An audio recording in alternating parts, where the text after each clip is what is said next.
Welcome to the channel. Today I have a video about Joy Taylor. Everybody's talking about it. I'm gonna be reacting. Apparently she had to sell her body for the job to get up there, so if you know what I mean. But we're gonna get into the bottom of it. Let's watch the video. The show that I was doing, this is at the time when I was going to be initially doing my own show, and Cowherd was doing something else, and just keeping it all the way real. Charlie Dixon wanted her to be involved with my show, and so we brought her in for a test, and I didn't think the test went well. The test didn't go well because Joy Taylor wasn't qualified in the first place. She had no business being offered that position, period. She was no good and had no experience. Now, over the years, after allowing her to sit on these shows, she improved, but she wasn't even supposed to be at that table to test for nothing. That position was supposed to be for somebody else, someone more qualified. But we all know she only got there because she was messing around with Charlie Dixon, and Charlie, being a big-time executive over at FS1, he was able to force Joy on everybody. Now, here's Jason Whitlock, who worked at Fox Sports for a long time. He had 2 stints with the company, and he's responding to this lawsuit that was just filed. The hairstylist that's suing the company, Charlie Dixon, Skip Bayless, and Joy Taylor. Let's go ahead and jump back into it. And I let everybody know, hey, I don't think this test went well.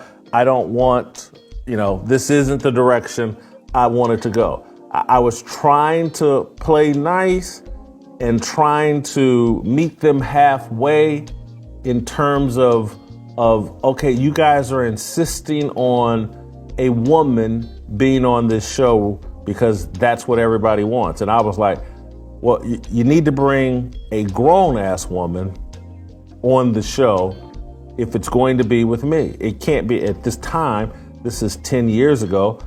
Joy Taylor's probably 25, 26 years old. And these networks trying to meet these quotas, forcing women into the company, that's what ruins sports media. I've said this over and over. It's not just FS1. ESPN is guilty of it too. It's not a coincidence that all of a sudden you started seeing a lot of these shows with women on them. They didn't improve the show at all. Then you had the know-it-alls who knew nothing at all, like Malika Andrews, who wanted to be a news journalist. She was over there in sports media, arguing back and forth with future Hall of Famers and NBA champions when she had no idea what she was talking about. Molly too, you can say the same thing about her. Molly was up there going back and forth with Hall of Famers about the games they played their whole lives. Then every time you turn around, she's making it unbearable, finding a way to fit feminist rhetoric into every conversation. Even as a woman, it's painful to watch. If I want to hear a bunch of baby bop bimbo babble, I'll just turn on The View or something. But yeah, people like Malika and Molly, they turned so many people off to the point people would rather watch sports commentators on social media. Hence why Stephen A, Shannon Sharp, Skip, all of them came to YouTube, because the networks ruined original sports programming by forcing all of these women on these shows. And as you can see, most of the time, it's based on who they wanted to sleep with or who they already messed around with. It wasn't about merit or experience. And that's why it's coming back to bite all of them.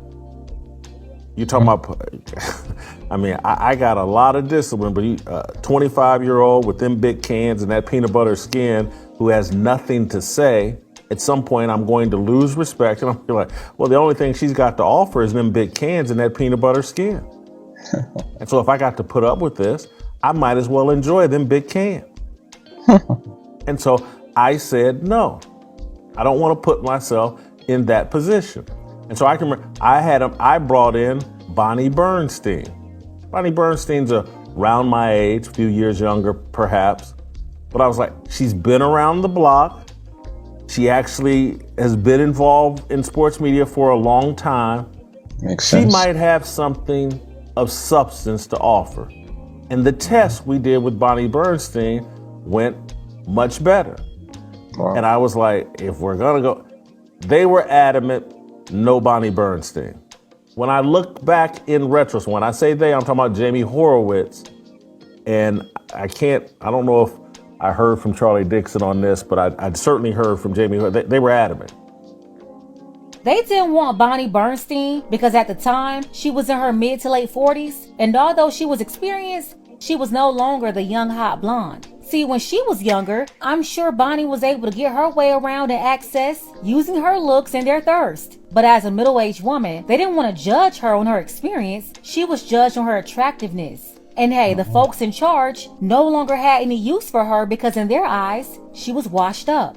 See, they wanted a new younger woman that was sleeping with the boss. Back in 2016, Joy wasn't as young as Jason is remembering. She was about 30. I'm talking about a grown married woman that knew how to manipulate her way to get what she wanted. And at the time, it was Charlie Dixon, who she had her fangs into, that was helping her have her way. You had people under Jason's comments like, no way he could have had Joy. Well, Joy already admitted that if a man had enough money, nothing else matters. Can we just keep it a buck? If they're fine enough, if they're funny enough, or if their financial status is what you want, fine, funny, money. You're throwing all boundaries, standards. No Bonnie Bernstein. And when I look back in retrospect, I'm not trying to disparage anybody. I'm just keeping it real. This show is called Fearless. I got to tell you the truth so you can understand these things. When I look back in retrospect, they were like, Bonnie Bernstein, she was 20 years ago. You know, we've had our way with Bonnie Bernstein. That's exactly what happened. Jason wanted Bonnie on his show, but the bosses didn't want her because she was old news to them. They had already sucked the youth out of her, and now she was a middle-aged woman. Yeah, that was certainly their thought process. We want something fresh and new. And so Bonnie Bernstein, a woman that's pushing 45, 50 at that time, no value, no interest. We know people that can sell the body to get what they want. It could be for money, like a gold digger, for a job, for a promotion. So people will do anything to get what they want. They do. Especially when they are in the relationship that becomes an affair.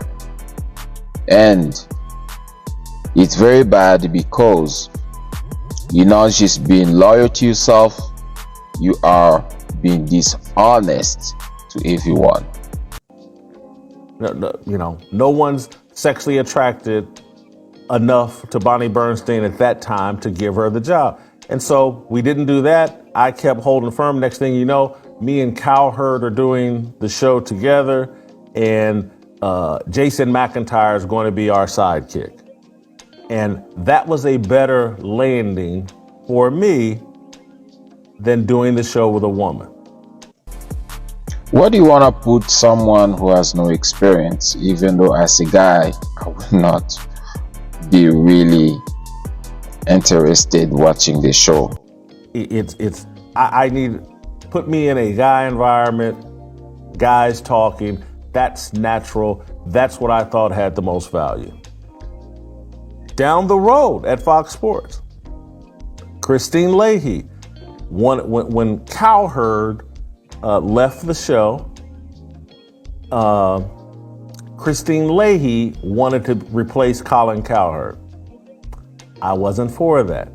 I considered it because I like Christine Leahy, and what I wanted in that next position replacing Cowherd was someone that was in a much more junior position to me than Colin Cowherd.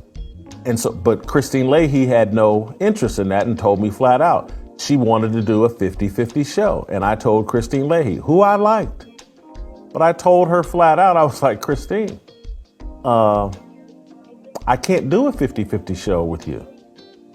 You don't know 50% of what I know. You don't know 20% of what I know. You're a child, an attractive one, but you're just a child. And so I can't do a show that's 50-50 with you. There's some things I could teach you in the junior position, but I would consider it, but 50-50? That's insanity. Back then, Christine was also about 30. Somewhere between 30 and 32. But Jason is older than them, so from his point of view, that's young.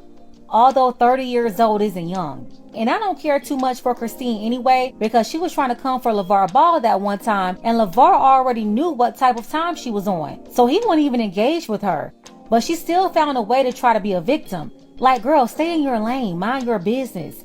Up there asking all those probing questions to make salacious content about them, because at the time, everybody was coming for LeVar and the Ball boys. You know, the sports world can't stand black men that come from two-parent households. Nah, they can't stand black athletes with black fathers. Doesn't even matter the sport or the gender. They try to hide the fathers, erase them, because they would rather highlight a different story, and we all know what that is. The executive that allegedly was sleeping with Joy Taylor, and that's how she got her position, according to Sheen in this lawsuit.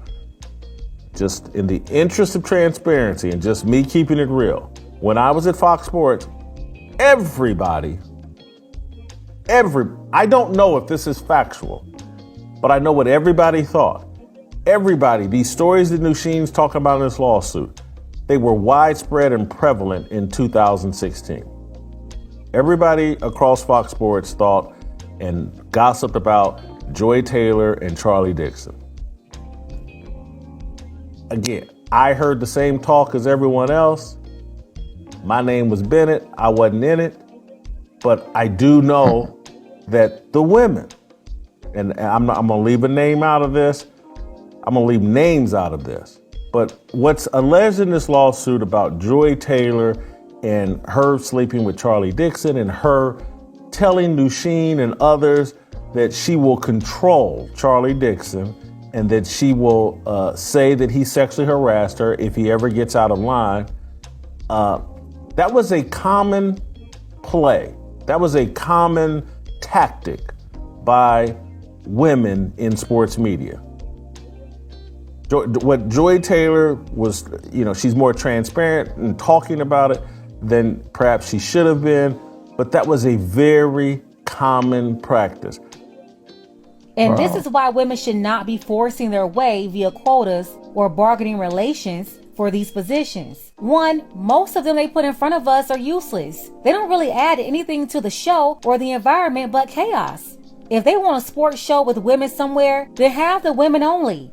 Yeah, let women produce it, let women write, let women be the talent, and then put the show on to see if anybody will watch it. We gotta be honest. This is why you find them finessing their way into these men's programs, most of them with no sports background. The online media with the best ratings, if a woman is included, is usually one where the woman is actually experienced and she knows what she's talking about. Like if she's on there speaking about basketball, she actually played at the highest level herself. That's different from some bartender bimbo who got the job because she was sleeping with the boss with no real experience in major media on top of that. But still, at the end of the day, the workplace will be more productive if they didn't have 304s running around the office. I'm just saying. And then nobody would have to worry about the lawsuits either. But hey, they're going to keep creating these quotas, so I'm sure they'll still have these problems. Bottom line though, people need to go to work and do the rest of that mess on their own time, not with co-workers. That's stupid. And Skip is the main one. You're the face of the network, out here begging to sleep with a woman. Like, how thirsty can you be? This is crazy. Why do you want to put someone who has no experience and try to make them a host? Doesn't make sense to me. Let's continue.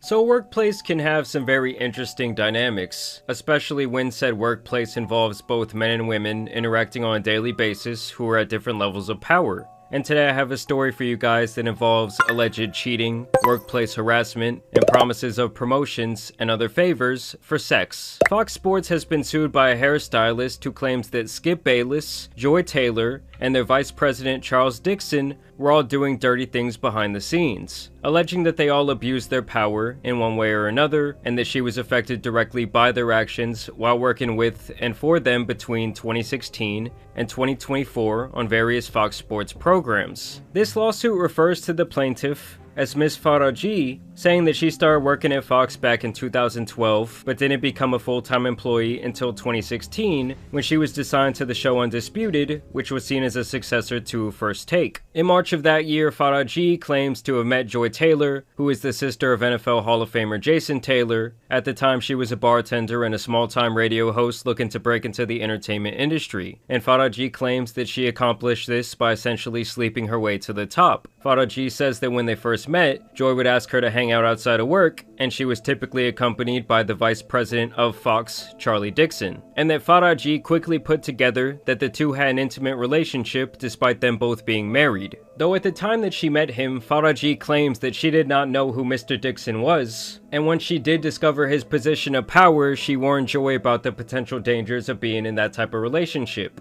1 month later, Undisputed was announced as a blockbuster program for Fox, and many were shocked as Joy, who had little to no experience, was given the nod to be the moderator of this new show. Okay, so we'll cover this at rehearsal. See you there, Joy. Skip Bayless, you ready to make television history? Hey, partner, pretty great, huh? It's awesome. And Faraji felt that Joy got this position because of her intimate relationship with the vice president. Joy, congratulations to you for being a third of this trio.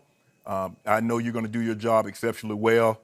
And even claims that once Joy's husband found out about the alleged affair, he immediately broke things off with her and threatened to go public with the information if Dixon did not pay him everything that he had spent on their wedding deposits. That man said, "I'm leaving here with something." The next year in 2017, she even claims that Dixon tried to make a move on her at Joy Taylor's birthday party, where she says that he groped her ass. Miss Faraji did not know who to turn to, but as she knew Miss Taylor was sleeping with Mr. Dixon, she turned to her. Surprisingly, Miss Taylor's response was, "Get over it," and explained that she herself only had her job because of Mr. Dixon, and that Miss Faraji only had her job because Miss Taylor had requested her. She warned that Mr. Dixon could easily take both away. And this was a stark contrast from how Joy publicly presents her journey in the industry. You have to constantly reaffirm that you are good enough, that you belong there, and then always prove it. So I would just always say you gotta do twice the work to get half the opportunity.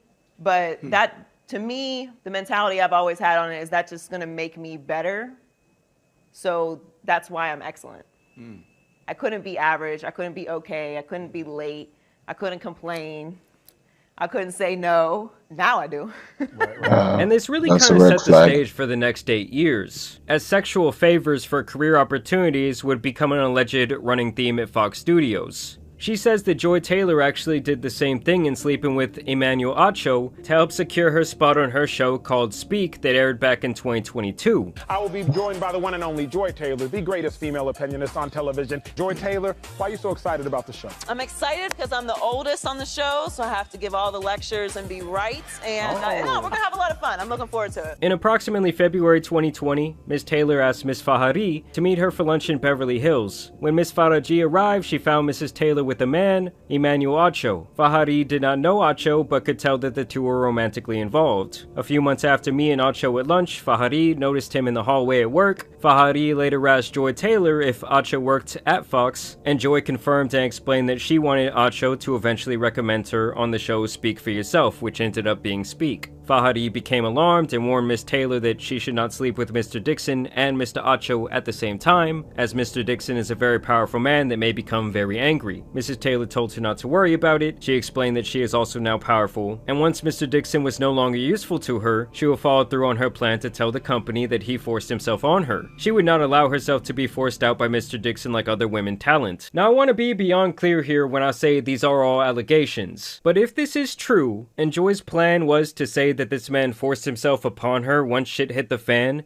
and their intimate relationship came to light, that is one of the most insane statements I've ever heard. And when word started to get out around the office about her allegedly sleeping her way to promotions, HR did question Faraji about this, and basically her speaking her version of the truth was the beginning of the end of her employment at Fox, as she says she began to be ostracized by Joy Taylor. Now when it does come to Joy, this is where her part of the lawsuit is concluded. The other big player here is obviously Skip Bayless, who Faraji says developed deep feelings for her over the years, and that he expressed these feelings multiple times to no avail. Faraji says that when she first met Skip, he would discuss his life, his work at Fox, and other innocuous matters. However, soon after the weekly haircut started, Mr. Bayless began finding excuses to touch Faraji. He would give her lingering hugs after each haircut, putting his body against her own, pressing against her breast. He then began to kiss on her cheeks. Miss Faraji was uncomfortable by the physical contact and would make excuses to leave right after the haircuts, like saying she needed to pick her son up from school.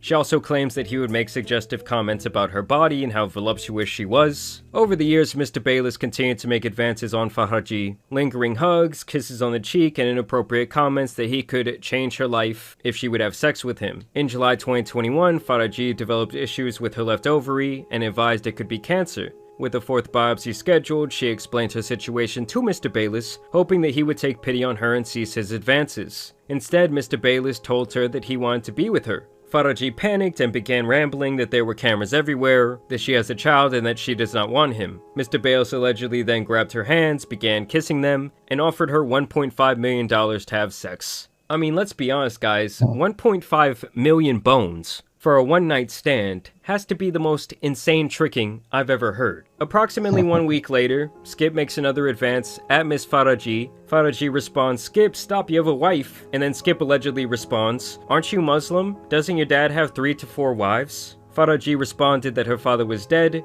and when Mr. Bayless looked taken aback, she made an excuse to leave. I mean, she really does make it sound like Skip was infatuated with her, saying that he became enraged when he was told by Mr. Dixon that she was having a sexual relationship with his co-host Shannon Sharp, something that she denies. Mr. Bayless responded, "I have love for you, and I have for 6 years, and you hurt me, and you are ruining this." Faraji again responded that she must be polite to all talent. Skip then implied that if he stopped requesting her, it would affect her job. Faraji responded that she is scheduled to work every morning at 5:45 a.m., and if he would like to get his hair done, he is welcome to sit in her chair. Mr. Bayless continued to threaten her job. Faraji knew that he was trying to pressure her into having sex with him, but she kept repeating that she was a professional that had to be kind to all the talent. So she's claiming that all these sick power games for sexual favors were being thrown around this workplace, and that most of the checks and balances that are supposed to be in place to make sure things like this do not happen were corrupted themselves. So the entire system was allegedly made to protect those doing the bad things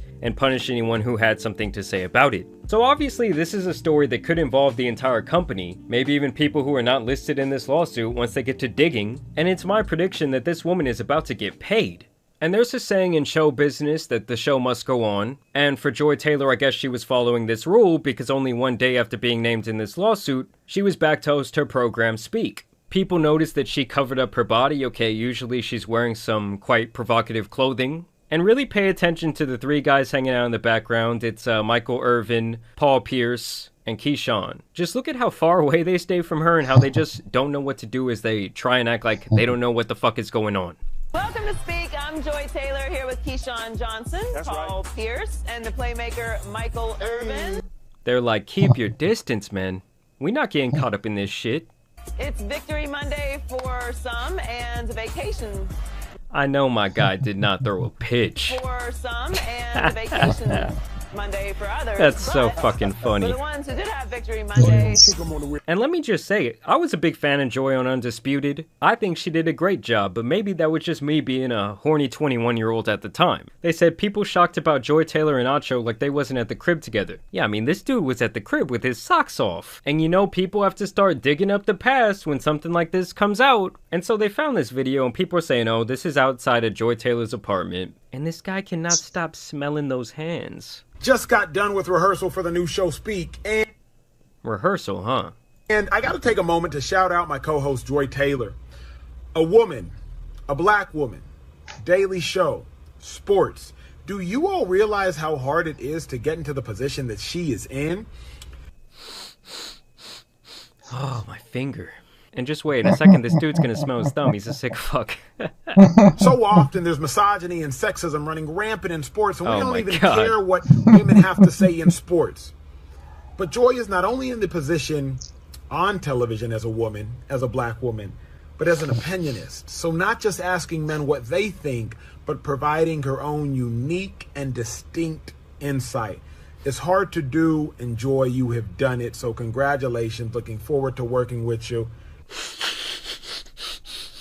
And it's funny, he's just going on and on about women empowerment and how Joy is so great. And this alleged lawsuit comes out and he's the one directly involved with like helping her allegedly get this promotion for this alleged sexual Jesus. favor. I mean, they were saying that box was undeniable. This guy was out here wishing her happy birthday, making a fucking reel.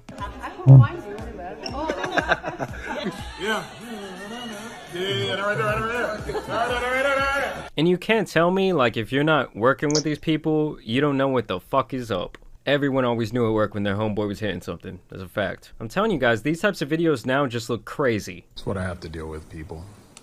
Like, I'm over here focused on the show, and, you know, I don't know what exactly she's doing. Listen, somebody has to look good around here, okay? Slick, you see that shade she threw at you, bro? Because you weren't talking to me. That was everyone. That guy said, I'm just trying to keep my job. Y'all keep me out of that nasty shit. But truly, in the sports industry, I do not know anyone that is more impressive in every way, shape, or form than the one and only Joy Taylor, ladies and gentlemen. This guy was in love, man. They're saying that even Colin Cowherd low-key knew. Between Tampa and Los Angeles, it's like we've got all. I mean, two cities have glommed all the champions. Oh my God. The guy lost his Colin, speech. he was listed in this lawsuit because the woman did work on the herd because Joy was, you know, present on there. And he was apparently a total gentleman. He treated everyone with absolute respect. Alright guys, so I'm actually here on her Instagram page as I'm editing this video, and I can't help but notice that these women were like legitimately friends. Like, look at all the pictures she has of Joy. I'm sure Joy low-key put her on, more or less. And it's just like amazing to me because maybe she just thought she was like talking the cheese man with a motherfucking hairdresser. Okay, I can't imagine my barber coming out, yo, these are the things he did. I don't know, it just adds an extra element to me. Like, her whole Instagram could literally be mistaken for Joy Taylor's Instagram because of all the pictures and videos. So they must have been close. I'm wondering what else happened in the background. Okay, they had this sort of falling out where she would throw her under the bus like this. I mean, this could ruin Joy Taylor's whole career. This could end her career, to be honest with you guys.